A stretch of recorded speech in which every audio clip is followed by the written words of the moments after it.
നമസ്കാരം. വലതുപക്ഷത്തിനോടുള്ള അമിത ഭക്തി മലയാള മനോരമയ്ക്ക് വലിയ പാമ്പായി മാറാൻ പോവുകയാണ്. കടന്നുപോകുന്ന മണിക്കൂറുകൾ ഏറെ ചങ്കിടിപ്പ് ഉണ്ടാക്കുന്നത് മനോരമയ്ക്ക് തന്നെയാണ്. പല മാധ്യമങ്ങളും ലോക്സഭാ തെരഞ്ഞെടുപ്പ് പ്രഖ്യാപിച്ച് സ്ഥാനാർത്ഥി പ്രഖ്യാപനങ്ങൾ കഴിഞ്ഞപ്പോൾ തന്നെ ഓരോ മണ്ഡലങ്ങളിൽ ആരൊക്കെ ജയിക്കും എന്നതിനെക്കുറിച്ച് പ്രവചിക്കാൻ തുടങ്ങി. ചിലർ കണക്കുകൾ നിരത്തിയൊക്കെയായിരുന്നു പ്രവചനം. അങ്ങനെ മനോരമയും ഒരു പ്രവചനം നടത്തി. മനോരമയുടെ പ്രവചനം ഏറെ കോമഡി ആയിരുന്നു. 20 മണ്ഡലങ്ങളിലും LDF ഒരു മണ്ഡലത്തിൽ പോലും ജയിക്കാൻ സാധ്യതയില്ല, ഇവിടെ UDFന്റെ തരംഗമാകും 20 മണ്ഡലങ്ങളിലും നടക്കുക എന്ന രീതിയിലാണ് ഈ മലയാള മനോരമ ന്യൂസ് അവരുടെ പ്രീപോൾ സർവേ പുറത്തുവിട്ടത്.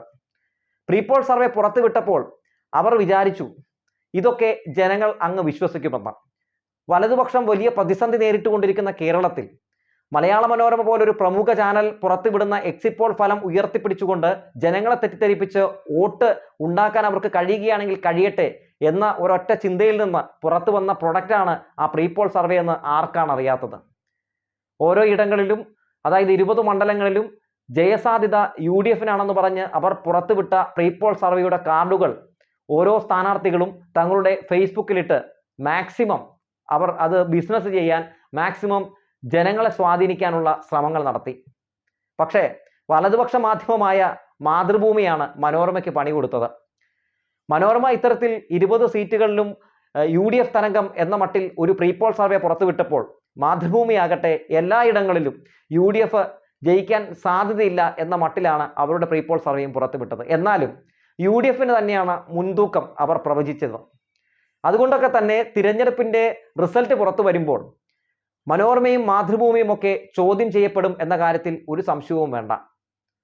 കമ്മ്യൂണിസ്റ്റ് പാർട്ടി എന്തെങ്കിലും അധികാരത്തിൽ വന്നാൽ വിഷം കഴിച്ച് ആത്മഹത്യ ചെയ്യുമെന്ന് പറഞ്ഞ മാമൻ മാപ്പിളയുടെ ചാനലിൽ നിന്ന് ഇതിലും കൊടിയ വിഷത്തിനപ്പുറത്തേക്ക് വേറൊന്നും പ്രതീക്ഷിക്കുന്നുമില്ല. ഇടതുപക്ഷത്തെ താഴെ ഇറക്കാൻ വേണ്ടി നിരന്തരം പച്ചക്കള്ളങ്ങൾ പ്രചരിപ്പിച്ചു വിടുന്ന, വ്യാജ വിവാദങ്ങൾക്ക്, വ്യാജ വാർത്തകൾക്ക് തിരികൊളുത്തി വിടുന്ന മനോരമ ഓരോ ഇലക്ഷനിലും ഇത്തരത്തിലുള്ള ഗിമ്മിക്ക് നമ്പറുമായി രംഗത്തേക്ക് വരുന്നത് സ്വാഭാവികമാണ്. കഴിഞ്ഞ നിയമസഭാ ഇലക്ഷനിലും ഇത്തരത്തിൽ ചില അവകാശവാദങ്ങളുമായി മനോരമ രംഗത്തേക്ക് വന്നത് നമുക്ക് ഓർമ്മയുണ്ടല്ലോ. മട്ടന്നൂരിൽ ശൈലജ ടീച്ചർ നേരിടാൻ പോകുന്നത് വലിയ തോതിലുള്ള ഒരു ഭീഷണിയാണ്, വലിയ തോതിലുള്ള മത്സരമാണ് അവിടെ നടക്കാൻ പോകുന്നതെന്ന് പറഞ്ഞു. നിയമസഭാ ഇലക്ഷന്റെ റിസൾട്ട് പുറത്തു വന്നപ്പോൾ എന്താണ് സംഭവിച്ചത്? 140 നിയമസഭാ മണ്ഡലങ്ങളിൽ ഏറ്റവും കൂടുതൽ ഭൂരിപക്ഷം നേടിയ ഒരാൾ അത് ശൈലജ ടീച്ചറായിരുന്നു. മട്ടന്നൂരിൽ നിന്ന് റെക്കോർഡ് ഭൂരിപക്ഷത്തിനാണ് ടീച്ചർ ജയിച്ച് നിയമസഭയിലേക്ക് പോയത്. പിന്നീട് പറഞ്ഞു ഇവിടെ അഹമ്മദ് ദേവർകോവിൽ തോറ്റു തുന്നം പാടുമെന്ന് പറഞ്ഞു. ആ അഹമ്മദ് ദേവർകോവിൽ മന്ത്രി വരെ ആയ സാഹചര്യം നമ്മൾ കണ്ടു. മണിയാശാൻ തോക്കുമെന്ന് പറഞ്ഞു, മണിയാശാൻ ജയിച്ചു. ഇവിടെ BJP അക്കൗണ്ട് തുറക്കുമെന്ന് പറഞ്ഞു, എന്നിട്ട് തുറന്നോ? അക്കൗണ്ട് തുറന്നില്ല. അങ്ങനെ നിരന്തരം പ്രീപോൾ സർവേ എന്നൊക്കെ പറഞ്ഞ് ജനങ്ങളെ തെറ്റിദ്ധരിപ്പിച്ച് ഈ BJPക്കും കോൺഗ്രസിനും ഒക്കെ ഒരു വോട്ട് ബാങ്ക് രാഷ്ട്രീയം ഉണ്ടാക്കാൻ വേണ്ടി ഉഡായിപ്പ് പ്രീപോൾ സർവേ പുറത്തുവിടുന്ന ഒരു ചാനലാണ് മനോരമ എന്ന് നമുക്കറിയാം. അവരുടെ അവസാനത്തെ ഒരു നമ്പർ കൂടി, ഉഡായിപ്പ് കൂടി ഈ 4-ാം തീയതി പൊളിഞ്ഞടങ്ങുന്ന കാഴ്ച നമുക്ക് കാണാൻ സാധിക്കും. ജനങ്ങളെ തെറ്റിദ്ധരിപ്പിച്ച് ഇവിടെ മറ്റൊരു തരംഗമാണ് എന്നൊക്കെ വരുത്തി തീർക്കാൻ മാധ്യമങ്ങൾ ശ്രമിച്ചാൽ നടക്കും, അല്ലെങ്കിൽ മനോരമ ശ്രമിച്ചാൽ നടക്കും എന്ന മനോരമയുടെ ഒരു ധാർഷ്ട്യം ഈ 4-ാം തീയതിയോട് കൂടി തന്നെ അവസാനിക്കുന്ന സാഹചര്യം ഉണ്ടാകും. ഒന്ന് ആലോചിച്ച് നോക്കണേ, 20 മണ്ഡലങ്ങളിൽ, പ്രത്യേകിച്ച് ഒരു രാജ്യത്തെ സംബന്ധിക്കുന്ന വിഷയങ്ങളിലും UDFന് ഒരു നിലപാടുമില്ലാതിരിക്കുന്ന ഒരു സാഹചര്യത്തിൽ, വലിയ പ്രതിസന്ധികൾ UDF പെട്ടിരിക്കുന്ന സാഹചര്യത്തിൽ ഒരു പ്രീപോൾ സർവേ പുറത്തുവിടുകയാണ്. എവിടെ നിന്നൊക്കെ കുറെ ശേഖരിച്ചതെന്ന് പറഞ്ഞ കുറെ കണക്കുകൾ പുറത്തുവിടുകയാണ്. നല്ല ഉച്ചത്തിൽ നല്ല BGM കൊടുത്ത് മാധ്യമപ്രവർത്തകർ, അവതാരകർ നല്ല ഓളിയിട്ട് സംസാരിക്കുകയാണ്. ഇവിടെ UDF ജയിക്കും, അവിടെ UDF ജയിക്കും എന്നൊക്കെ പറയുകയാണ്. ആ ശബ്ദങ്ങൾ പക്ഷെ ജനങ്ങളുടെ അകത്തേക്ക് ഇറങ്ങിച്ചെന്നിട്ടില്ല എന്ന് തന്നെ വേണം നമ്മൾ മനസ്സിലാക്കാൻ. ഇവരൊക്കെ പ്രീപോൾ സർവേ എന്ന് പറഞ്ഞ് ഈ വലതുപക്ഷ മാധ്യമങ്ങൾ പുറത്തുവിടുന്നതൊക്കെ കേവലം UDFനെ രക്ഷിക്കുന്നതിന് വേണ്ടി, അവരുടെ മുഖം രക്ഷിക്കുന്നതിന് വേണ്ടി, അവർക്ക് ഇലക്ഷനിൽ പിടിച്ചു നിൽക്കുന്നതിന് വേണ്ടി ഇറക്കി വിടുന്ന വെറും PR വർക്കിന്റെ ഭാഗമാണെന്ന് ജനങ്ങൾ മനസ്സിലാക്കിയിരിക്കുന്നു. ഒരു കാലഘട്ടം ഉണ്ടായിരുന്നു മനോരമയും മാതൃഭൂമിയും ഒക്കെ പറയുന്നതൊക്കെ ശരിയാണ് എന്ന് ജനങ്ങൾ വിശ്വസിച്ച് പോളിംഗ് ബൂത്തിലേക്ക് പോയിരുന്ന ഒരു കാലം. ആ കാലം കഴിഞ്ഞിരിക്കുകയാണ്. അപ്പോൾ ഇത് ഡിജിറ്റൽ ഈ കാലഘട്ടത്തിൽ ജനങ്ങൾക്ക് എന്താണ് സംഭവിക്കുന്നത്, എന്താണ് നടക്കുന്നതെന്നൊക്കെ നല്ല വ്യക്തമായി അറിയാമെന്ന്. ഈ ഇലക്ഷനൊക്കെ വരുമ്പോൾ മാധ്യമങ്ങളുടെ രാഷ്ട്രീയം, മാധ്യമങ്ങൾ പയറ്റുന്ന രാഷ്ട്രീയം എന്താണെന്നൊക്കെ ജനങ്ങൾക്ക് വ്യക്തമായി തന്നെ ഇപ്പോൾ മനസ്സിലാക്കാൻ സാധിക്കുന്നുണ്ട്. അതുകൊണ്ട് പഴയ നമ്പർ, പഴയ വീഞ്ഞ് പുതിയ കുപ്പിയിലാക്കി ഒന്നും ഇറക്കിയിട്ടൊന്നും പ്രത്യേകിച്ച് ഒരു ഗുണമില്ല. അതൊന്നും ഏക്കില്ല. പണ്ടൊക്കെ അങ്ങനെ കുറെ സംഭവങ്ങളൊക്കെ നടന്നിരുന്നു. UDFന് ഈ ഒരു മനോരമയും മാതൃഭൂമിയും കയ്യിലുണ്ടായിരുന്നെങ്കിൽ ആ സംസ്ഥാനം പിടിക്കാൻ അല്ലെങ്കിൽ ആ മണ്ഡലം പിടിക്കാൻ പറ്റുന്നൊരു കാലഘട്ടമൊക്കെ ഉണ്ടായിരുന്നു. ആ കാലഘട്ടമൊക്കെ കഴിഞ്ഞു. ഈ കാലഘട്ടത്തിൽ അമ്മാതിരി പഴയ ഉടായ്പ നമ്പറുമൊക്കെ ആയി ഇറങ്ങിയിട്ടുണ്ടെങ്കിൽ എന്താണ് സംഭവിക്കാൻ പോകുന്നതെന്ന് ജൂൺ 4-ന് ഒരിക്കൽ കൂടി മനോരമയ്ക്കും മാതൃഭൂമിക്കും ഈ പറയുന്ന നമ്മുടെ UDF നേതാക്കൾക്കൊക്കെ വ്യക്തമായി തന്നെ മനസ്സിലാക്കാൻ സാധിക്കും. നമുക്കറിയാമല്ലോ, ഈ ഇലക്ഷനിൽ എത്രയോ പ്രശ്നങ്ങൾ ഉണ്ടായിരുന്നു. അതായത് LDF സ്ഥാനാർത്ഥികൾ നേരിട്ട വലിയ സൈബർ ആക്രമണത്തിൽ പോലും ഒരു വ്യക്തമായ ഒരു നിലപാട് പറഞ്ഞുകൊണ്ട്, അല്ലെങ്കിൽ ഒരു നീതിക്കൊപ്പം നിൽക്കുന്ന നിലപാട് മനോരമയൊന്നും സ്വീകരിച്ച് നമ്മൾ കണ്ടില്ല. ഷാഫി പറമ്പിൽ അവിടെ ഏകദേശം ഒരു പ്രവചനാതീതമായ ഒരു അവസ്ഥയിൽ നിൽക്കുന്നു എന്നൊക്കെയാണല്ലോ മനോരമയൊക്കെ തള്ളിവിട്ടത്. ടീച്ചർ ജയിക്കുമെന്ന് എല്ലാ മാധ്യമങ്ങളും ഒരേ സ്വരത്തിൽ പറയുമ്പോൾ മനോരമയ്ക്ക് അവിടെ സംശയമാണ്. മാത്രവുമല്ല, എന്തൊക്കെ സഹായങ്ങളാണ് മനോരമ ചെയ്തു കൊടുത്തത്? മനോരമ സുഖിപ്പിക്കുകയായിരുന്നില്ലേ സത്യത്തിൽ UDF എന്ന് പറയുന്ന പാർട്ടി? വർഗീയവാദിയാക്കി ടീച്ചറിനെ ചിത്രീകരിക്കാൻ വേണ്ടി UDF ക്യാമ്പുകളിൽ നിന്ന് നടത്തിയ നീക്കങ്ങളെ ഒരവസരത്തിൽ പോലും ചെറുക്കാൻ മനോരമയുടെ ഏതെങ്കിലും ഒരു വാർത്തയ്ക്ക് കഴിഞ്ഞോ? അല്ലെങ്കിൽ ഏതെങ്കിലും ഒരു വാർത്ത കൊണ്ട് അതിനെ പ്രതിരോധിക്കാൻ മനോരമ ശ്രമിച്ചോ? ഇല്ലല്ലോ.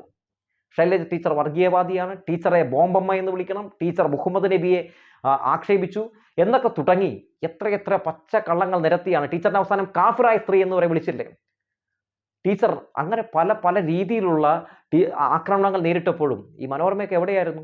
പോട്ടെ, ഇനി UDF നേതാക്കൾ എന്തെങ്കിലും പറഞ്ഞാലോ? UDF നേതാക്കൾ പറയുന്ന എന്ത് പച്ചക്കള്ളവും വള്ളിയും പുള്ളിയും തെറ്റാതെ ഇലക്ഷൻ സമയത്ത് കൊടുക്കാൻ ഒരു നാണവുമില്ലാത്ത പത്രമാണ് മനോരമ എന്ന് തെളിയിച്ചില്ലേ?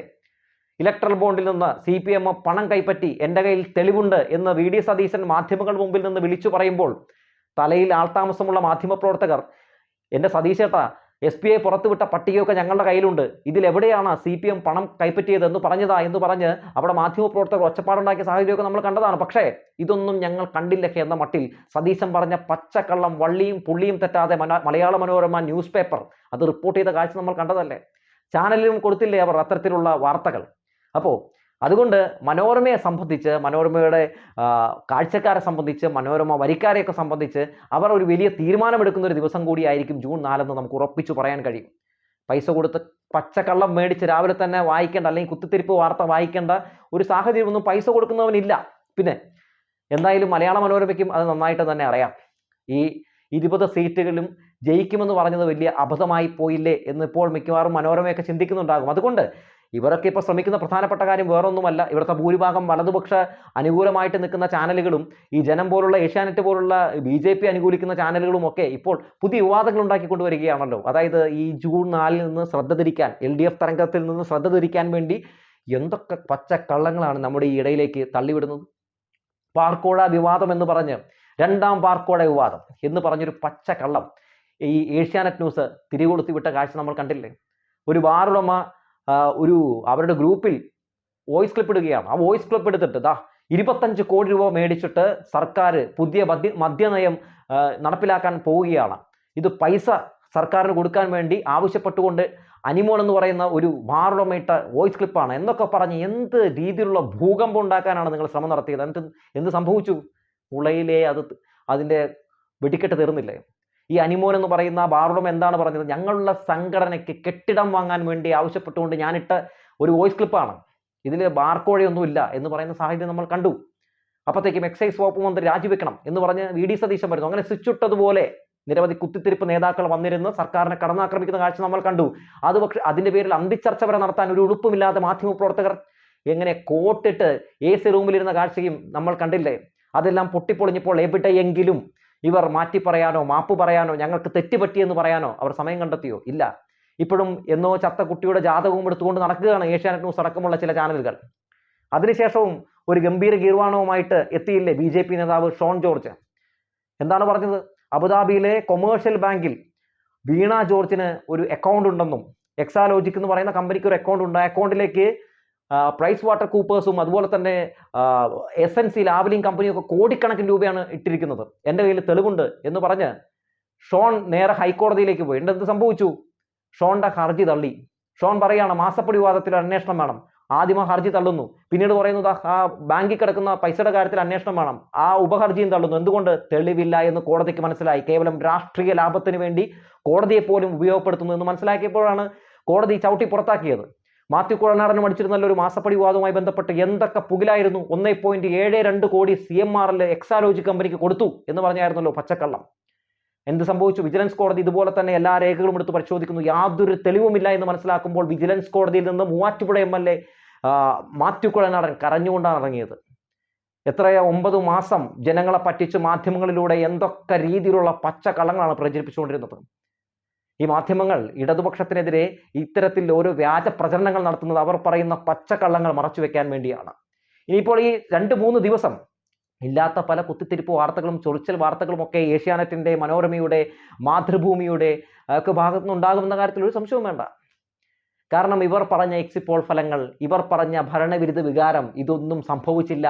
എന്തുകൊണ്ട് സംഭവിച്ചില്ല എന്ന ചോദ്യങ്ങളൊക്കെ ഉയരാൻ തുടങ്ങും. അപ്പോൾ നിങ്ങൾ പറഞ്ഞതൊക്കെ പച്ചക്കള്ളമല്ലേ എന്ന് പൊതുജനങ്ങൾ ചോദിക്കാൻ തുടങ്ങും. നിങ്ങളെ സമൂഹ മാധ്യമങ്ങളിൽ വിമർശനത്തിന് വിധേയരാക്കാൻ തുടങ്ങും. അങ്ങനെ വരുമ്പോൾ അതൊക്കെ ഒരു നാണക്കേടല്ലേ?